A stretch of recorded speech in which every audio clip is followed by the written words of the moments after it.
trademark. It's insane. I should have paid more attention to copyright law in school, so. Yeah, that's crazy. Yeah. Well, welcome to my house. Thank you. I'm glad you're here. Hey everyone, welcome to the Nashville Artist Podcast. I'm Jordan, and today Olivia Ladd is here. Welcome.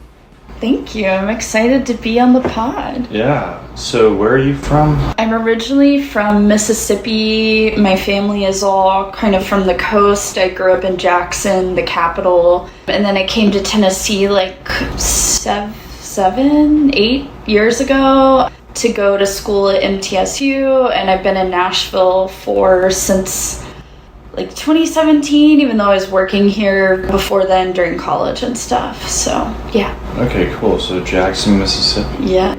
Do you have any siblings? I have one brother. He's younger than me. We're like alike, but kind of opposite. He worked on the railroad for a while, and now he's like in business school. He's very like, I guess like the business sibling, and I'm like the creative one, I guess. Okay, cool. So when you were a little kid, what did you like to do? I was like really into reading. Like, I guess that's always been my favorite thing. Like, I've always loved books and writing and art, and because of where I grew up, we spent a lot of time on the coast, so like being on the beach and then being like in nature in Mississippi's like something I've always enjoyed. So yeah. What books did you like reading growing up? Oh man, I feel like, well, my grandmother was a librarian, so I kind of had my hands on like every book possible. Like, I remember at one point I read through all the books in my elementary school, and I had to go borrow them from the middle school. I was very like voracious. I always knew I wanted to be a writer, I guess, but I mean, I feel like I read all the like I read like Harry Potter and Percy Jackson and like the Babysitter's Club and the Boxcar Children, all the like series I was really into. Oh, wow. I feel like, yeah. So mostly like fiction and stuff? Yeah, well, I don't know. I've always kind of been into nonfiction quite a bit, like biographies. But yeah, I guess growing up, it's I just haven't thought about that in a while. It's weird to think about, but yeah. So when you were little, you had a big imagination? Yeah, I feel like I still do, which is a good thing. So, yeah. Nice. When did you decide you wanted to like become a writer? I guess I kind of always wanted to be a writer. Like, I always wanted to write little books and always made books growing up. But I think it was like when I decided to go to college for writing was in high school. And I was like, you know I'm good at writing, but I don't really know, like, I don't want to be writing like technical instruction manuals, and I don't want to be a teacher. Like, what do I want to do? And it was kind of when I like discovered music that I was like, oh, I could write about this, and it like satiates my love for history and culture and writing. So, yeah. Okay, cool. And then you were like, I'm going to go to MTSU. Yeah, I really didn't know much about Nashville, but MTSU has a great journalism program, and they had like stuff for like programs for the students, which I ended up getting to do. Like, wrote for the Associated Press Tennessean at like Bonnaroo, and we had like a mobile production van, and we got to like go do a lot of cool stuff. So yeah, I was really into their program, and I knew I wanted to be out of Mississippi, and Nashville was like the first big city, and it worked out. So yeah. Awesome. So what, like, you do music journalism now. What, did you have a passion for music when you were a kid? I mean, I've always really loved music, but, I feel like everyone I know in Nashville, like, their parents work in music, or they grew up, like, listening to really cool stuff, and I didn't really have that background. I mean, I was into, like, Elvis and Bob Dylan and Johnny Cash, but I wasn't, like, most of my childhood, it was just like the basic stuff. But I guess when I was a teenager, like, of course, like escapism, I got really into like, indie music and hip hop and, country, and, basically discovered music and have, loved it since. So. Sweet. Yeah. So you did music journalism at MTSU, and then did it more here, or? So when I was at MTSU, I mean, it's only like 30 minutes away. So I was like, as soon as I moved up here, I was interning and working in Nashville, like freelance photography for a while. That kind of helped me get into writing. And so I majored in journalism, but then just because of like, I wanted to do music journalism, but I think because of the resources available, I was, I just started freelancing at like music blogs and stuff when I was like 18, and then worked my way up from there. Cool. Yeah. Do you have like a favorite genre of music you like to write about? I mean, I mostly write about country, but I mean, I have covered like a lot of Music Row award show stuff, but I write, like, my thing is like music history. Oh. Especially country music history. I've worked on a couple podcasts about that. So basically, I'm a huge nerd, and that's what I'm into. Who's your favorite country music artist? Oh, man. That's a really hard question. Or like 3 of them. Wow. I have to think about this. I have to say Dolly, because I'm like really... I mean, I've always been into her... But I listened to the Dolly Parton's America podcast a couple years ago, or whenever it came out, and like got really into her early albums, like studied like every song. And so I would have to say Dolly, like especially her 60s and 70s albums. And then probably Dwight Yoakam. It's like one of my favorites because he's like a little cowpunk and like genre fluid and very knowledgeable about country music history, and that plays into his music. And then... This is hard. I listen to a lot of country music. Wow, you've named quite a few. Yeah, I guess Dolly and Dwight are my favorites. I literally can't choose another one. I mean, modern, right now I'm really into like Daniel Romano, Morgan Wade, I would say are my 2 like favorite country-ish artists. So maybe that answers the question. I gotta look up all these artists. All of them I don't even know. But that's awesome. So you've been here 8 years now? Yeah, it's weird to think about. Wow. Yeah. What's one of the biggest things you've learned living here? I mean, I guess I've like really become an adult, so I've learned a lot of things in the past few years. It's a very like developmental time. I guess like the biggest thing I've learned being in like the Nashville community is just like how far kindness goes. Like when you're kind to people and they're kind to you, like people want to help you. I remember being told like after college, no one cares, no one's going to try to help you out. And I feel like just because I've like done things for other people or been nice and or made friends with them, that people are always trying to collaborate and like help each other and boost each other. And it's like really lovely. Yeah. Awesome. Kindness. Yeah, it's important. Goes a long way. It does, yeah. If not for them, it's got to be for you. True. It really benefits everyone, though, to just be a kind person. So Definitely. Makes things easier. Awesome. So, what is some advice you'd give someone who wants to move here to pursue art or music or journalism? Oh, boy. I mean, I guess just, like, having patience and, like, determination. That sounds really cheesy, but I just remember it being so daunting at first. Like, how am I ever going to be, like, the people I want to be? And, like, my friends that were musicians first moving up here, like, it was so hard to break into some sort of scene. So I think just, like, saying yes to, like, every opportunity possible while taking care of your mental health, of course, but, like, saying yes to everything and just doing things, and one day you'll kind of look up and be like, oh, I'm part of something because I've been trying really hard. Nice. Yeah, that's really good advice. You never know what it'll lead to. True, yeah. It's kind of in here, everyone knows each other, so it's exactly connected by one little pipeline. Totally. That's the beauty of Nashville. Like, you know one person, and then you end up... Like just, 7 degrees away. Exactly, yeah, from everyone else, you know. Cool. Yeah. So what else do you're a music journalist, you do producing, I'm guessing that's for your podcast. Yeah, so I do like radio and podcast production. I worked for WSN, the Grand Ole Opry's radio for a while, and I produced a show every week for about a year, and then I produced, I was a producer on a podcast for them, Building Nashville, about the history of like kind of how WSM shaped the music business of Nashville, because all those employees started like Music Row and publishing companies. Getting off on a tangent. Anyway, and then I produced my own podcast, Bandsplainer. So yeah, I guess I kind of learned audio production mainly through the radio, but some college classes I took on that. Yeah. Cool. What was your original inspiration for Bandsplainer?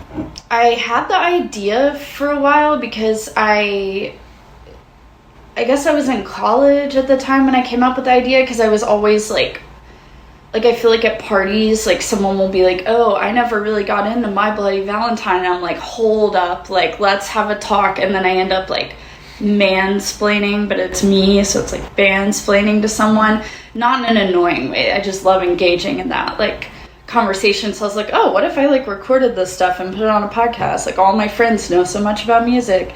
And then I had a professor that like really pushed me to like get it out there and help me. Yeah. So this has been in the works for like a while. Yeah, I recorded a few, I guess, in 2018, and then it came out in late 2018, and we did 2 seasons through 2020. Yeah. Nice. But we can't listen to those right now. Yeah, I can't really talk about the I understand. thing on record, but yeah. There's like 15 or 16 episodes on streaming right now though. So. On streaming? Mm-hmm. Oh, really? How do I listen to them? Like on Spotify or Apple or Google Podcasts. Just type in your name? Or Stitcher. Yeah, Bandsplainer with an ER at the end. Okay. Yeah. I thought didn't have it up at all. Oh yeah, no, it's like on everything. I have a website too, bandsplainer.show. So, okay, cool. Yeah. What's been your favorite band to talk about? I really liked doing, I don't know that was one of the best episodes because it was recorded in the pandemic when I was like frazzled, but the Lucinda Williams is like my favorite. That's who I should have answered for favorite country person, but she's like more than country. But anyway, she's like my favorite person ever, so that was a really fun one. And then also Black Flag. It's probably one of my other favorites to do. That was one of the early episodes, but I like learned so much doing that one. It was like a really fun discussion. You like Henry Rollins? Oh, I love Henry Rollins. Yeah, I've read a lot of his books. So, oh, wow. Yeah. That's awesome. Yeah. Henry Rollins is a straight edge badass. He is. He's pretty cool. Did you ever listen to the song that he did with Tool? I don't know if I have. Yeah, he's got this like random appearance on their record. Interesting. And it's like, yeah, of course, that's Henry. Yeah, I haven't listened to much Tool, but maybe I should. It's great. It's one of my favorite bands. Nice.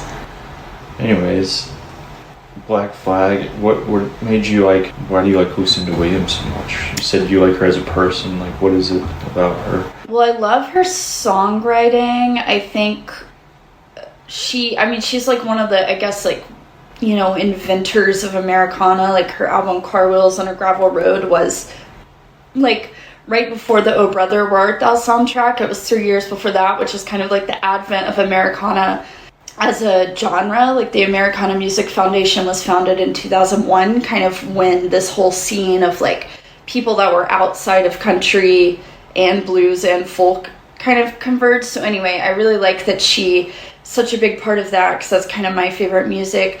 But also she's from the same kind of area I'm from, like the Gulf Coast. She grew up between like Louisiana, South Mississippi, East Texas, and so kind of the songs she writes are from like the same dirt I'm from, and there's a lot of details and geographic like name drops of rivers and bridges and cities that I've been to.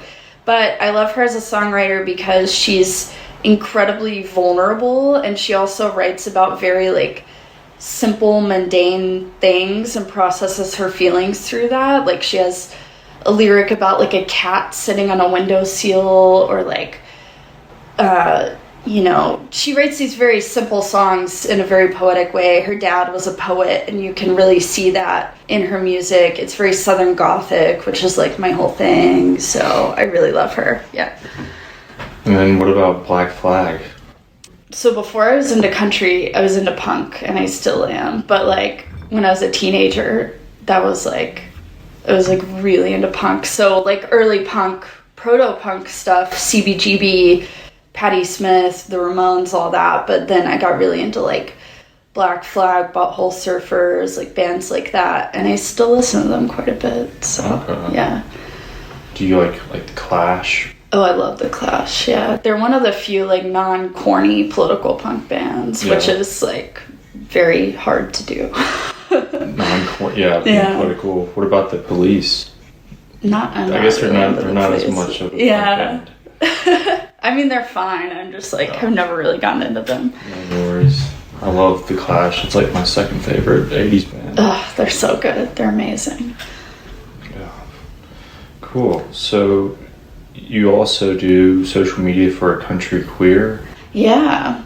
So that's a publication. It's been around for about 2 years. So right now I'm social media editor, and I also kind of do some like editorial consulting about, you know, like what our team is working on. But it's cool. I wrote a little bit for them at first. So it's basically just a publication trying to uplift queer voices in country and Americana and folk. And it was founded by someone who doesn't work there anymore a while ago because the word like queer country was kind of popping up on the internet, and it was kind of like this tiny subgenre. And when you hear that at first, you think like Orville Peck and like, you know, who like Lil Nas X or something like that's like who comes to mind. But it's a huge community, and I think the website has grown it even more because it's connected a lot of us. Like at Americana Fest a couple weeks ago, I finally got to meet all these people in this like little internet community we've made, and we were all like best friends instantly. But yeah, they put out 5 to 6 articles a week of, you know, queer music and queer history pieces. So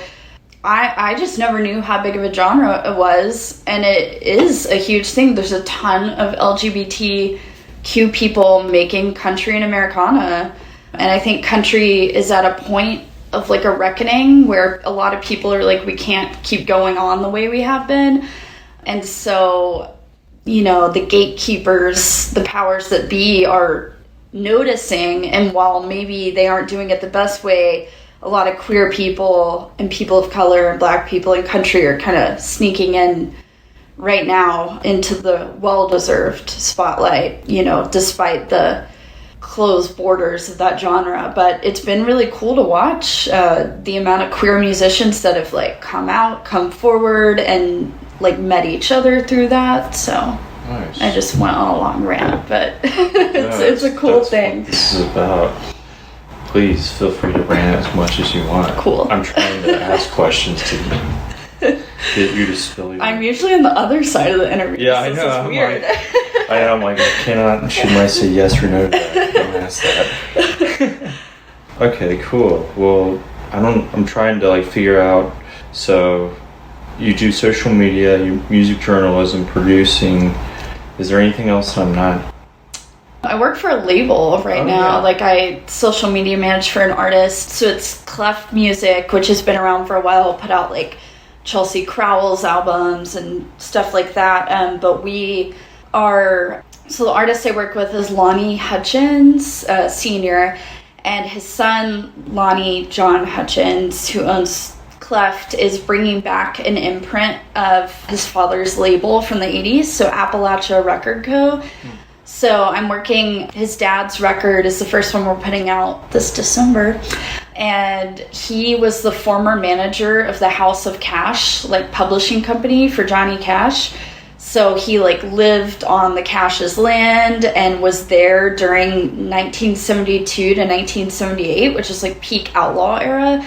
So he has all these crazy stories about like running around with Waylon and Chris Christopherson and June and Johnny. So it's cool. So my job is kind of doing PR, you know, like the local publicist for that release. But it's also been, I'm working on a podcast kind of based around the idea of like outlaw country, but I've been sitting down with him and just hearing his stories and like recording them, because a lot of them aren't written down or like recorded. So I've just been, you know, putting a microphone in front of him and getting him to talk, and it's like the best. It's so fun. I love just hearing people's experiences, but there's a lot of good stuff there, and he's a great songwriter, so it's really cool to take someone that's older and maybe never got like their full due in Nashville and see him play all these shows, and we're putting out his record. He's got a great backing band, members of Teddy and the Rough Riders, Margot Price's band. So yeah, that's kind of been my big focus lately. It's really fun, and getting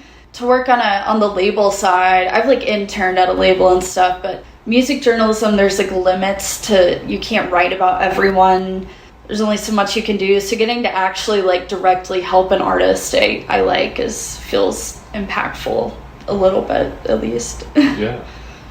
Is that, I'm guessing Cleft is located here in Nashville? Yeah, there's a studio in Wedgwood, Houston. So it's, Cleft is like the main label, and then ARC is the imprint. Okay. Yeah.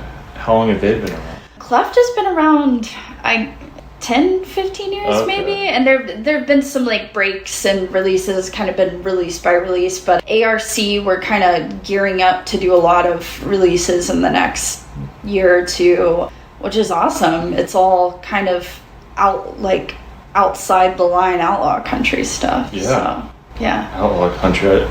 What do you think of Hank 3? Oh, man. That's a question. I mean, he's good. He sounds like his dad. I've seen him live. Really? Wild, yeah. Yeah, where'd you see him? This was in Chattanooga, this old bar called Rhythm and Brews. But it was him, and he had his whole band. In the first set, they played kind of like his dad's stuff. Yeah. Then they played his country stuff. Yeah. And then they pulled out, and with each set they changed outfits. That's amazing. And in the last set they played what they call Hellbilly.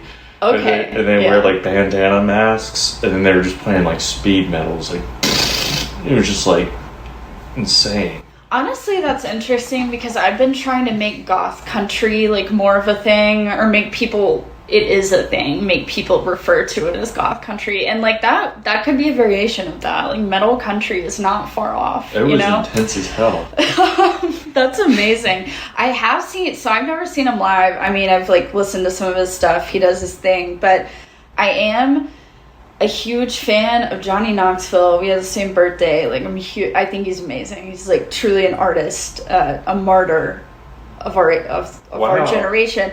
And he made a movie, and it's called, I can't remember, something Whites of West Virginia. Oh, the Wild Whites of West Virginia. The Wild Whites of West Virginia. I've seen that. And that movie is certainly... He made that? Yeah. I didn't know he made that. He produced that.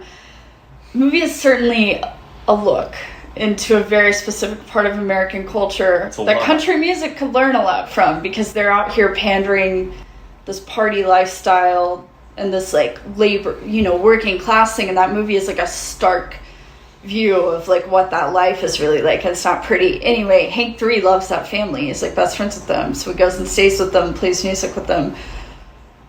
I thought that was a very interesting part of the movie when he's like hanging out with them. I think everyone should watch it. Wow. It definitely will make you uncomfortable, but it's really good. I've seen it. Like, the whole family's doing like Oxycontin together. It's weird. Yeah, but that's a reality. Yeah, and the country music sits around and panders like the party lifestyle and the minimum wage thing as if it's like a badge of honor, when in reality poverty is horrible, and like we're glorifying like keeping America the way it is and voting against your own interests. So it was interesting that like this country artist like actually lives that lifestyle. Like Hank 3 lives that lifestyle with them, while a lot of country artists sit in their mansion and like sing about that lifestyle. Right. So yeah, I don't know which living the lifestyle is hard and fast. Yeah. Fast. Yeah. That's great that you really like Johnny Knoxville. Oh my god, he's amazing. I grew up with Jackass. Yeah, same. Jackass. And it's crazy. I saw someone tweet the other day. They were like looking back, like Jackass is like the least controversial thing that was on MTV when we were growing up. Like everything else was like plastic surgery, eating disorder, like terrible stuff. And Jackass was just like, Johnny Knoxville is truly a martyr. Like, he literally puts himself on the line for our entertainment. He's a Pisces. Oh, you know, he's great. How many bones has he broken? I don't know, a lot. He almost died, like, filming this last movie. He had, like, a brain bleed when he, like, fought a bull, which there's a GQ profile about it. That's really amazing. Butterbean and punched him in the head, and he hit his head against that glass thing. He was, like, bleeding out. Yeah, he really, gives it all. Yeah, he takes one for the team. He really does. He's like, is that painful? All right, I'll do it. I'll do it for the people, When he's like in his 20s and he's like, all right, all I want you to do, I'm going to hold the American flag and you're going to tase me. Yeah, it's like crazy that he's not dead, but hopefully he's like calming down now. He has like a family, but... Oh, he does? Yeah, He's been like married to the same person for a while. So I think this movie was like the last run, but he gave us enough. He can retire and not need to be taken. He really can't take many more risks, statistically speaking, alone. Right.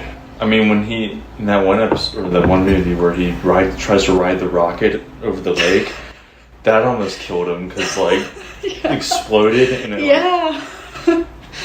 No. It's crazy. Why do you, so artistically, what about him strikes you? The fact that he hurts himself? Or like, well, just like the martyr complex. The masochistic? He's like that's like supposedly a Piscean trait, being like a martyr, like a mask, so he's like, I don't know, I just like that he's like, okay, I'm gonna literally like put my body on the line to create what I consider art, and it like influenced our culture and like a bigger way than a lot of people realize. I definitely want to take more risks as a kid because I saw that. Maybe that's a bad way he influenced it, but yeah.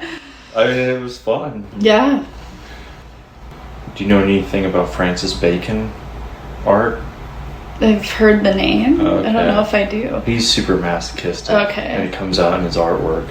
Interesting. And, I don't know, it just reminded me of that. Yeah. I'll have to look into that. He, got the shit beat out of him once, out of his face, and he's, bleeding out. And he went to his friend and was like, will you help me? And the guy was like, yeah, I'll sew. He was like, you need to go to the doctor. He's like, no, you sew my face up. And my God. That's crazy. And then the guy was like, okay, I'll use some anesthetics. He's like, no, don't use any anesthetics. I want you to do it just... It was crazy. Yeah. But his artwork, you've seen Silence of the Lambs, right? Oh, yeah. So when Lecter or whatever kills the guy, the basically jail guard outside of that big dome guard, and then that person's hanging there like that, that's influenced by Francis Bacon. Okay, interesting. Because he would draw these really exotic, skeletons of meat hanging in meat lockers and then put people in with them, and it's just really brooding. Totally. I mean, someone has to be the person in the culture to confront death. Someone's got to do it. Yeah. It's a very dark conversation, but I mean, it's fun. It's interesting.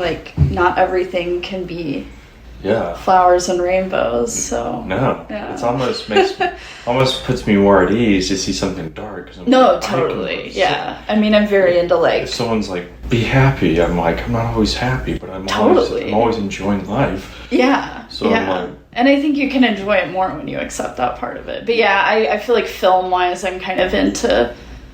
And even music-wise, some stuff I listen to, definitely the darker side of life. So yeah. As much of today's stuff is about being happy and repressing any feelings of exactly. sadness. I would rather I'm always about express the feelings. Totally, same. Fuck the happiness. Feel your feelings. Feel all of them. Yeah. So life's about joy, not about being happy. Yeah. True. Very true. So what do you, I'm guessing you like horror movies. Kinda.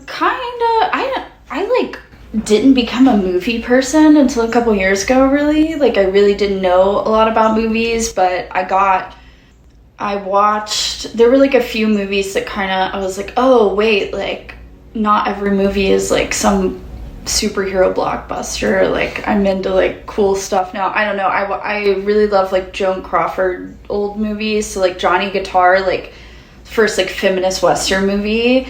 One of the first like revisionist Westerns with a female lead. That movie like changed my whole perspective of like a lot of stuff. So I'm really into like revisionist Westerns, like Pat Garrett, Billy the Kid, all the way to like Dead Man in the 90s, which is like my favorite movie.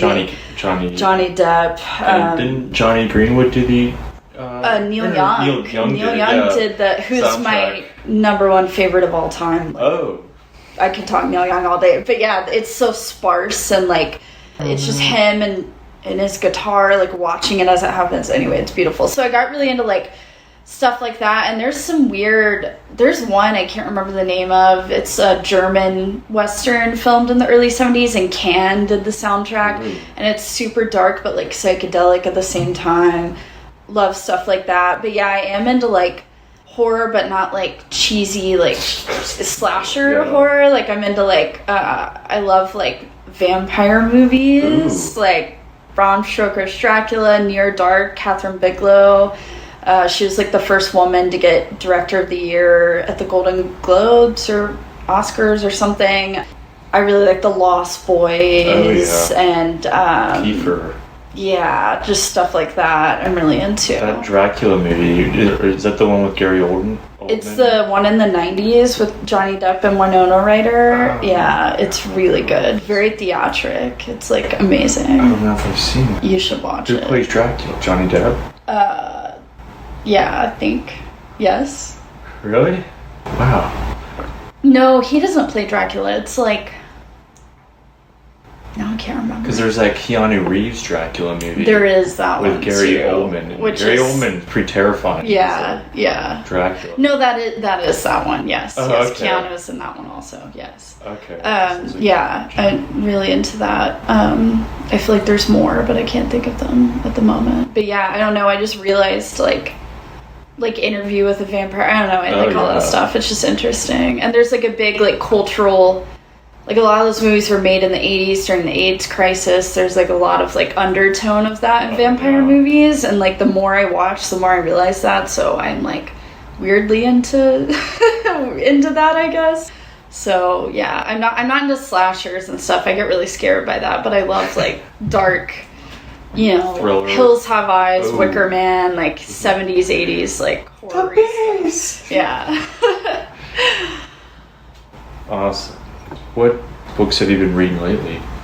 Lately, I have been reading a lot of books for like research and kind of the podcast I'm working on. So I just read the book Outlaw about kind of Waylon Willie, everybody, which was interesting. Some of the stuff I knew, but some of the stuff I didn't know. And then it also kind of opened doors for like, okay, there's like not much history about this year, like this artist that got mentioned. Let me dig into that.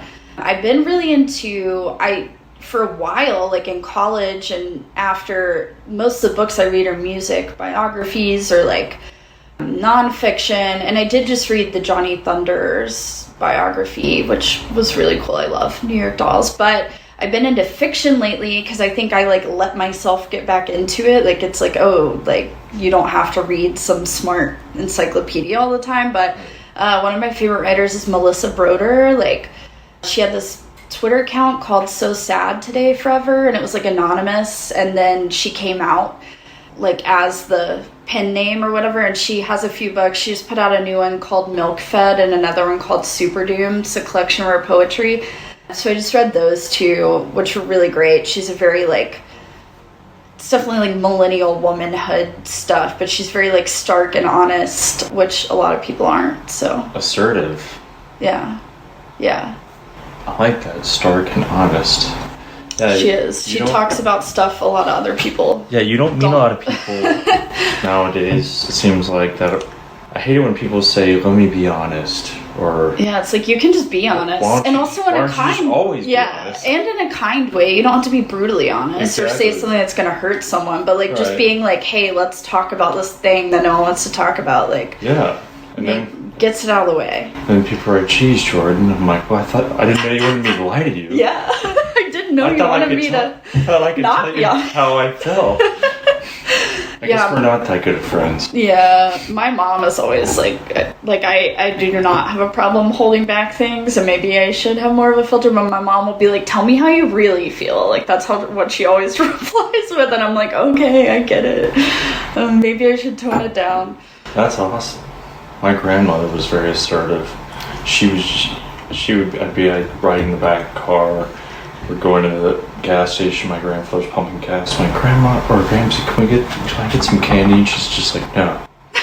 And then I just knew. Yeah, just like, don't ask Her again. word was like bond. Yeah. It's a good way to be. Yeah. Cool. What is something absurd you like/do? Absurd. I feel like I feel absurd every day. I don't, like, what's an example? Like, what's something absurd you're into? I'm sure there's something I could think of. I just don't know what to choose from. Yeah, I gave you an example. I gave this example in the last episode, but I'll do it again. So when I was younger, I don't know why I did this, but I used to, before I'd go to sleep, I used to beat my face against my pillow. Oh. Like an emotional release, I guess. No, just like I would do that and to music or to like a song in my head, and that to me for some reason was relaxing. Yeah. And then I would go to sleep after that, and sometimes that would be for like 30 minutes, sometimes it would be for 2 hours. But I mean, I'm into like yoga, and sometimes I haven't done it in a minute, but now I have a garage. I'm into like kind of building furniture or like stuff like that. I guess a weird, absurd ritual. I have like writer's block rituals. Like if I have writer's block, I'll like I work in like the library archives and stuff, or like a coffee shop, and I always have like my toothbrush with me, and I'll like brush my teeth if I have writer's block. I mean, not in like some public restroom, but like, you know, like it's like if I can't think, I'm like, okay, I'll take a 5-minute break, brush my teeth, and like the physical movement of it will reset you. You know, it's kind of like going for a walk, or I'll like take a bath in the middle of the day and then try to write again.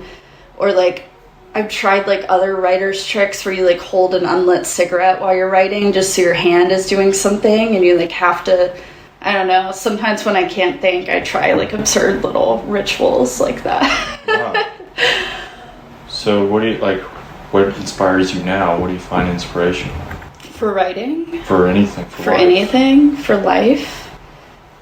What is it that you see in other people that you're like, I love that? Or that's quite a question, you know? I guess I could ask it this way. You're so into like outlaw country. What is it about that like you're so... Yeah, there's certainly a theme, I guess, for everyone. All the culture you're into obviously has some like common theme, and like I mean, a big thing for me is like honesty, like in outlaw or like weird movies or like books of poetry. Like it's all about just like coming forward with things that maybe you wouldn't normally say out loud in like an artistic way.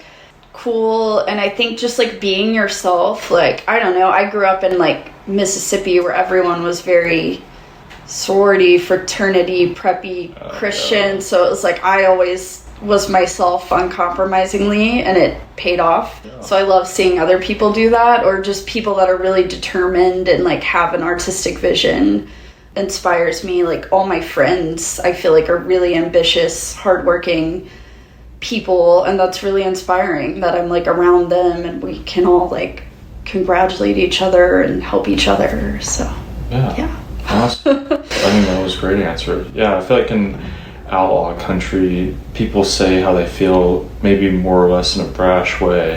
Yeah. But it's just their form of communication. That's just how they feel. And it's just rebellious. Like I love anything. That's why I love punk, and like I've always been like someone tells me to do something and I just do the opposite, even if it's like dumb. Like someone could like tell me to like, oh, you should go here, and I'm like, well, I'm not going to do that then. But it's like in a better way. If someone like has ever discouraged me in my career, I'm like, well, I'm going to prove them wrong. Yeah. But yeah, I don't know, anything rebellious I love and I'm drawn to. Like some of us are just a little, you know, like rebels at heart, I guess. Yeah. You have to be in this day and age when everyone's trying to tell you how to live. Honestly, yeah. Doing your own thing is way cooler and just works out better in the end, so. Being able to be by yourself. Oh my god. An amazing trait. I mean, I'm an introvert, so it's never been a problem, but I love hanging out with myself. It's the best. I'm my own best friend. Yeah, it's good. Because I'm always like, if I want to go do something, and then I ask someone if they want to go do it, but they don't want to go do it, does that mean I don't go do it? No. I still go do it. Go into a movie by yourself? I'm like, I still go, Yeah, everything. it's like amazing. You still gotta go do it. Totally. Go to a show by yourself, bring a book, take yourself to dinner. Love all of that. Well, it's great when you go by yourself, then you can leave whenever you want. Exactly. Yeah. That's always, it's great. The freedom, you're malleable. Yes. Spontaneity. Yeah. You like go to a museum alone, you don't have to like comment on everything. Oh, yeah. You just like think about it and then like it's great. It's great. Well, cheers to a fellow introvert. Yes. All right. Is there anything else that I haven't asked? That I feel like I've been trying to gauge. I think you asked great questions. I feel like we got into a lot of stuff. I don't think there's anything else really. Okay. Well, anything coming up that you're doing that? The record I'm working on for ARC is Buried Loot by Lonnie Hutchins. Comes out December 10th. So that's exciting. We have a co-release show with Caitlin Rose coming up Saturday after Thanksgiving. And then I'm just working on, articles and podcast stuff that'll come out as they come out. So I like that answer. Yeah. Keep it all on your own terms. Yeah. I mean, freelance, it's hard it's like one thing at a time anyway, but right. Yeah. So wait, what does ARC stand for? Appalachia Record Co., the imprint and cleft, yeah. Oh, okay, cool. Thanks for being here, Olivia. Thank you for interviewing me. I hope it didn't get too weird in there, but I think it was a good conversation. Yeah, I thought so too.